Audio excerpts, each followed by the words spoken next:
I was just like, what have I done to deserve it? Like, what have I...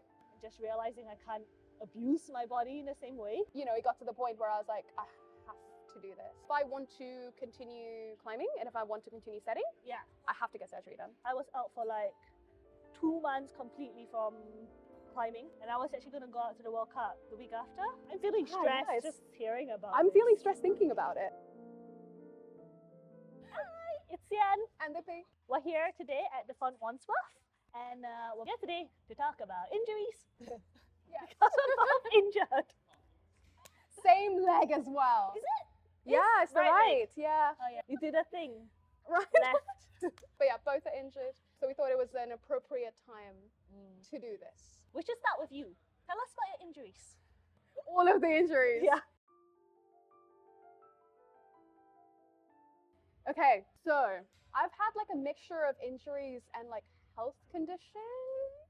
I had pretty like bad carpal tunnel for the entirety of my climbing life. Entirety? Yeah. From the beginning? From the beginning. Did you have it before climbing? No.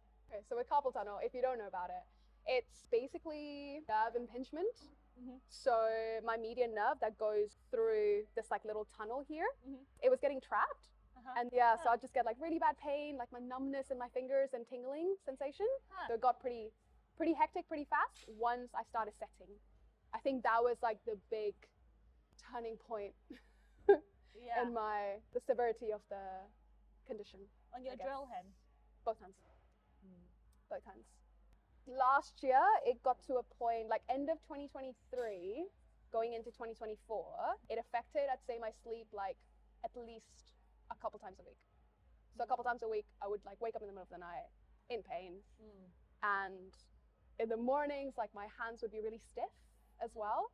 And then I would have to almost like factor in half an hour extra every morning to like wake my hands up.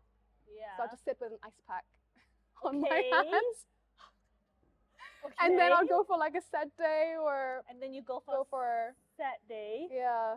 And then the pain builds to Yeah. the set day. Sort of, yeah. And then you go home. Yeah. And then you And don't the sleep cycle. at night Yeah. because it's so painful. And then, okay, I mean, what made you keep doing it? Good question. I almost stopped. Especially with setting. Yeah, I definitely got to a point towards the end of last year where the sleep deprivation, I think, like really got to me. Yeah. Where I was like, should I just give up setting? Because I wasn't considering the surgical intervention, basically. Yeah. There's So, no non-surgical option, like strengthening, physio? Okay. Nothing at all. When I like saw specialists, they just told me to stop climbing. Okay. Or like stop doing the thing that like aggravated it, which was climbing. Advice, isn't it? Common advice. I don't know. I think maybe this is proof how much I love climbing. Because even through last year, I was like, no, I don't want to give up. Yeah. And I think, eventually I did decide that surgery was the way forward. Okay. Because your body just like also just gets used to the pain. Yeah. So it wasn't like extreme straight away. As I said, like when I first started having the issues, like I wouldn't notice it during the day. Yeah. And I would rarely notice it during the night. Yeah. And I almost never noticed it when I was climbing. Yeah. I think when it started affecting like everyday morning routine last year, where I was like, I can't carry my coffee without like, you know. I'm feeling stressed just hearing about it. I'm feeling stressed thinking about it. Okay, let's talk about the surgery. So you had the surgery, right? Yes, yeah. So eventually I decided to take like 3 months off climbing to go visit my family. And then I was like, in that time, I'll get surgery done. I was like, you can just get them both done at the same time, right? To the doctor. I got this one operated on in December, and then this one operated on mid-Jan. And then I started setting again end of March. Yeah. So like 3 months for this one. So like my right wrist felt great, which is my drill hand as well. Yeah. Okay. Yeah. Amazing sleep. Climbing? Yes. No. So just nothing. Nothing. It was the surgery was an amazing idea. Okay, what an excellent I kind of wish I had done that years ago. But I sort of waited until, it got to the point where I was like, I have to do this. If I want to continue climbing and if I want to continue setting, I have to get surgery done. Yeah. And then, so I had precisely a month of climbing and setting. Yeah. And then, yeah, broke my foot. Yeah. Yeah, yeah. But my wrists are great now. Hey. I think we mentioned in one video what happened. I fractured 3 metatarsals at the base of my right foot when I fell from a climb that I had set when I was testing it. So there's like a Lisfranc ligament. Okay. So the ligament was affected, and then 3 of the metatarsals, like the base, was fractured. Like hairline or like Hairline, yeah. So it looks tiny, okay. but of course, because it's like the base of the foot, it affects your walking. Yeah. So that happened 3 months ago now. So that's like the worst injury that I've had. But prior to this, I think I've had like little finger tweaks and like shoulder issues. But I think they haven't taken me out of climbing for more than like a week at a time. So this has definitely been like the injury. Yeah. Not that I'm blaming myself, but I think there's like a couple of things that I can see as like that factored into the fall. Yeah. It's like I didn't chalk up. I almost like underestimated the climb because I kind of forgot that that's not really the level that I maybe climb at consistently anymore because I've had the break and the surgeries. And my reflexes when it comes to like falling weren't back to a good level yet. Yeah.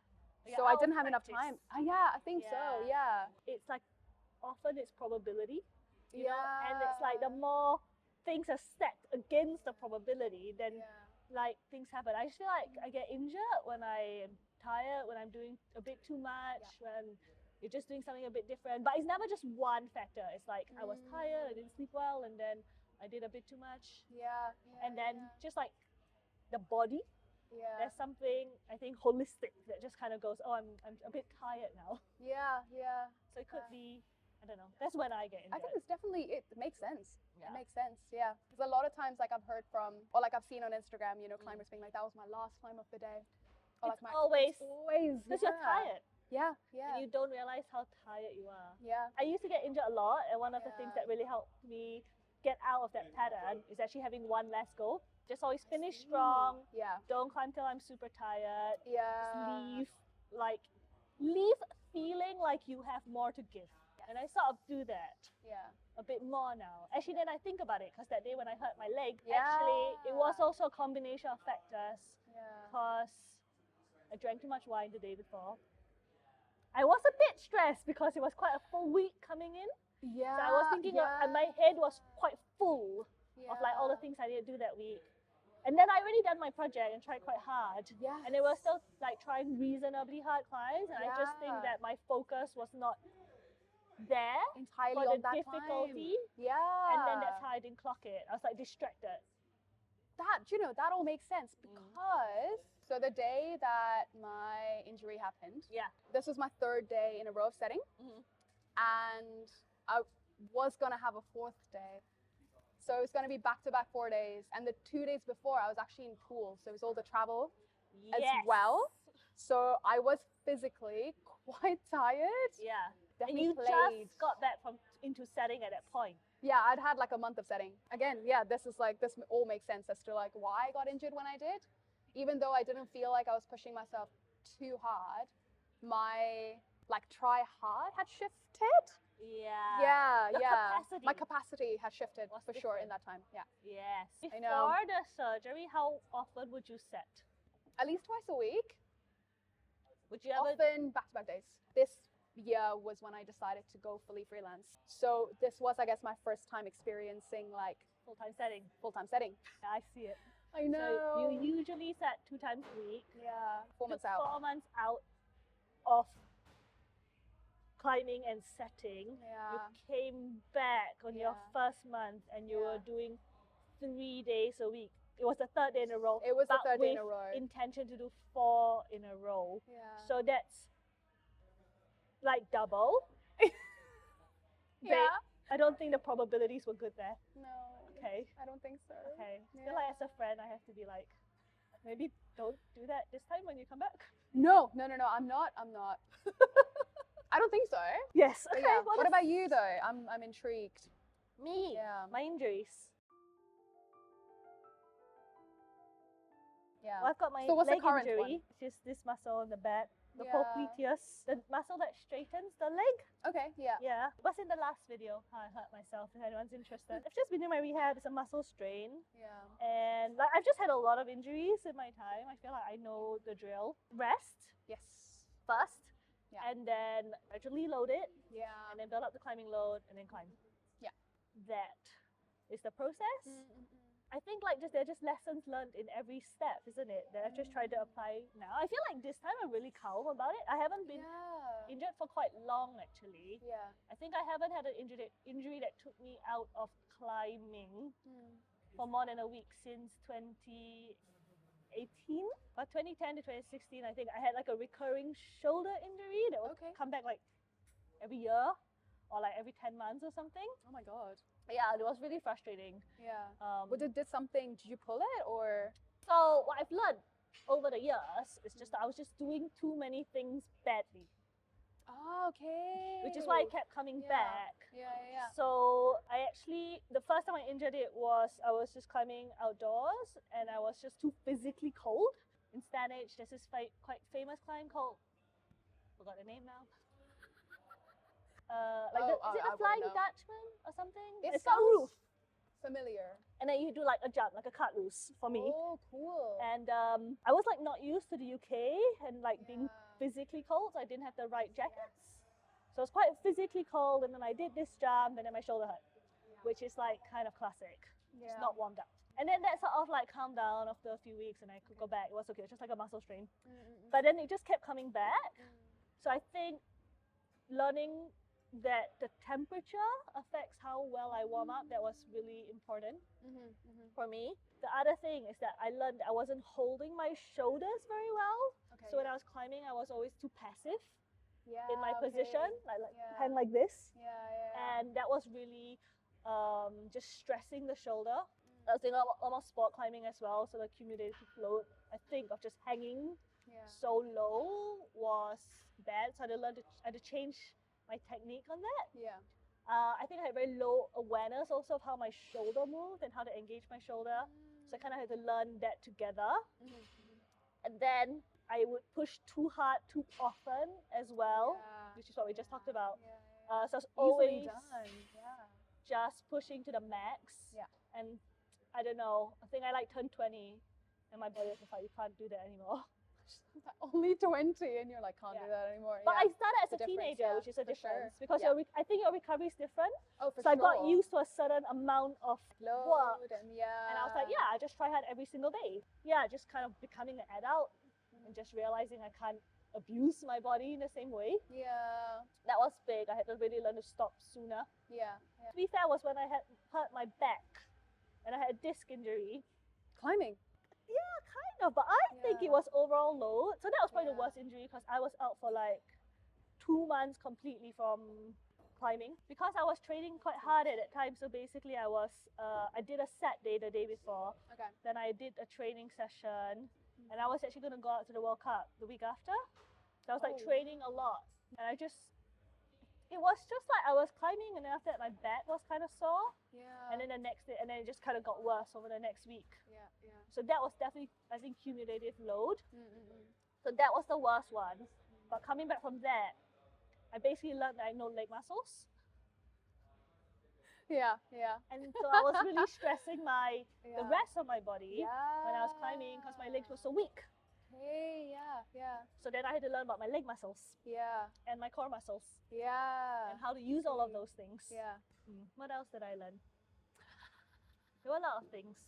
It's crazy. Hey, the moment you you have the time out, you consider these factors a lot more thoroughly. I feel like every time I got injured, it became the next breakthrough for my climbing.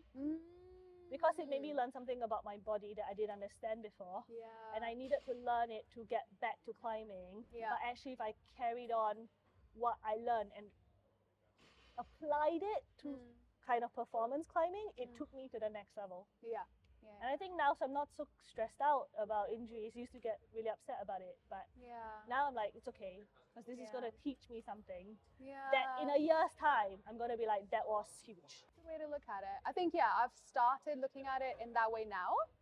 I think now that I can walk a bit, but because I was non-weight bearing for 7 weeks, At first, they were like, you might need surgery, which would have been quite brutal. And the recovery is obviously way longer. And when I looked online, there was like very little information on like how long the recovery was going to be like. And there was nothing in regards to climbing because it's like a rare injury. Yeah. How did you cope with like having to do nothing? Hard. The hardest bit was like accepting that I couldn't do anything. The first week, like 10 days was quite difficult. Yeah. And then once I found out that I didn't need surgery, and then I had a bit more of like a timeline. I think I wanted to know the timeline. Yeah. So yeah, it ended up being 7 weeks, no weight bearing at all. Then another 6 weeks of partial weight bearing. Yeah. So walking with the crutches. But I was still in the boot for another like 2 weeks of that. I feel like that sometimes the hardest part of the injury is the beginning. Yeah. Yeah. Did you go through the 5 stages of grief? Denial? There was a lot of There denial. was denial. Yeah, a lot of denial. I took an Uber to the A&E Yes. the day after because I'd never had sprains or anything. Yeah. So I was like, it's a sprain. It's like it can't be anything worse than that. And then like got to the A&E the day after by myself. Yeah. With these like made up crutches. Yeah. That the gym that I was setting up the day before had given me. And eventually when the doctor did see me, immediately she was like, this is way worse than you think it is. So that was denial. That was denial. And then was it anger? Yeah, I don't know if I hit anger. No, not too much anger. Depression? Yeah. Oh yeah. I wanted to leave and go back to India. I was like, this is a sign. I was looking at flights. I have a flatmate, but she was away that week. Oh no. Like luckily I had friends come over, but there was this one day, I think day 2 of being in a cast where I was by myself the entire day. Yeah. And by the end of it, I was going crazy. Yeah. I was looking at flights. I was like calling my best friend and I was like, I want to go back home. Just felt really down, which makes sense because I think I just felt really frustrated because I had actively taken time out to get surgery done. And I'd come back feeling ready to climb again and set properly. And I'd made the decision to go full time into setting. Yeah. And to have like that hard break, literal as well break. Yeah. It was just very sudden. Was and tough time? It was tough. Yeah. It was very tough. I'm laughing now, but it was quite hard for the first like week, I'd say. Did you do bargaining? I know you kind of like plead to a higher being, like maybe if I do this, let me heal faster. No, I didn't. I was more just angry. So then I think depression and then the anger came. Tell me about the anger. Sounds really sad. I don't know. I was just like, what have I done to deserve it? Like, what have I? Yeah. Why is this happening? At the universe. The universe. Like, why? Yeah. How did you get to acceptance? I think I needed to find a focus. And the channel really was the focus. Yeah. So yeah, I was like hobbling around filming the first like 4 videos or something. How you did it, but yeah. It was effort. It was good though. It was great. And like I really enjoyed it. And also it kept me engaged with the climbing community as well. Yeah. And I think that was really good. Yes. So I could still feel like I was part of climbing. Yeah. And I was putting something out into the world. Yeah. And gave me a purpose. I think I've definitely, I think I'm the kind of person who likes to have a purpose. Yeah. In things. So yeah, having the channel as a purpose took me out of it. Took me out of the sadness that I felt for the first bit. Yeah. Yeah. So now what are we at? Hope? Yeah, we're at a good level now. Yeah? We're at a good level because I actually went climbing 2 days ago. And I put a climbing shoe on. I put it in. Well, no, I rental shoe. Yes. And I went on the ropes. Yes. And I did a few 6A pluses. High five. Good job. Yeah, we'll go through the rehab in a bit, but like, slowly like strengthening the muscle. Yeah. Now I can focus on like it's a different phase. It's a different loading phase. Because there's the protect phase. Yes. And then the loading phase. Yeah. So it's getting there. Yeah. Yeah. It's not nice to be injured, for sure. But a lot of good has come out of this time. Yeah. Yeah. I think like an understanding of like my body, as you were saying earlier, like that's a part of it. Understanding almost like why the injury happened has helped as well, and being able to commit so much time to the channel has been been really good. Yes. Really good. So we're a good momentum, and hopefully it will continue. Yes. Once I'm back to setting and back to climbing, you know. I feel confident. Good. I feel good. I feel good. Glad. Yeah. I feel like this is the moment for the Kelly Clarkson song. You know, what doesn't kill you makes. Well, yeah. Thanks for sharing. Thanks for listening. It's okay. I feel like this was we went into it. Went into different aspects. A bit. I think it was because it's so raw for you. I really recognize that in the past I've had gone through all those stages and been really like gone to dark places with injuries. Yeah. But because it's so long ago for me, it's kind of hard for me to talk about it because I think about it totally differently now. It was just nice to hear your story, and hopefully that was like a nice release. Yeah, for sure. Yeah, and I think this would be good, to like look back on.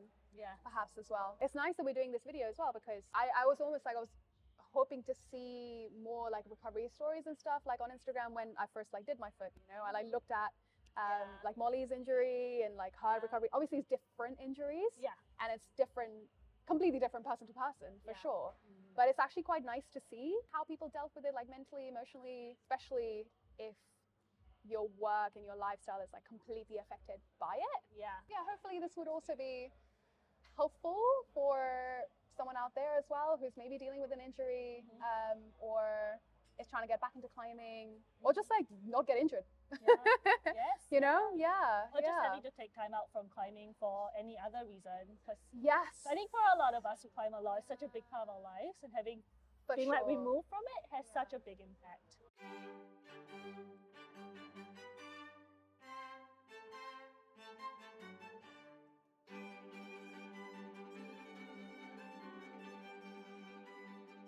Ankles together but knees slightly bent.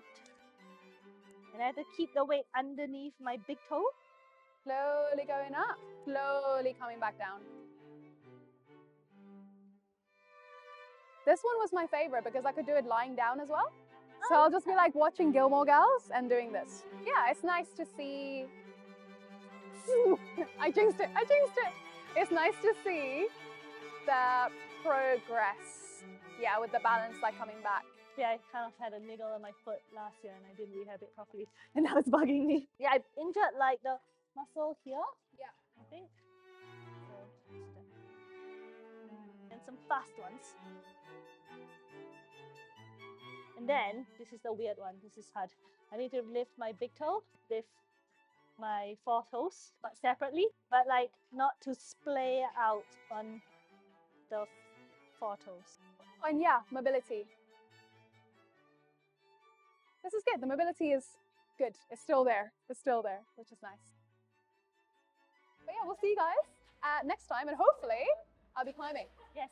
And Xian will, hopefully both will be climbing. This is our goal. We'll both be exactly. climbing. We'll both be climbing in the next one. Okay. All right. Bye.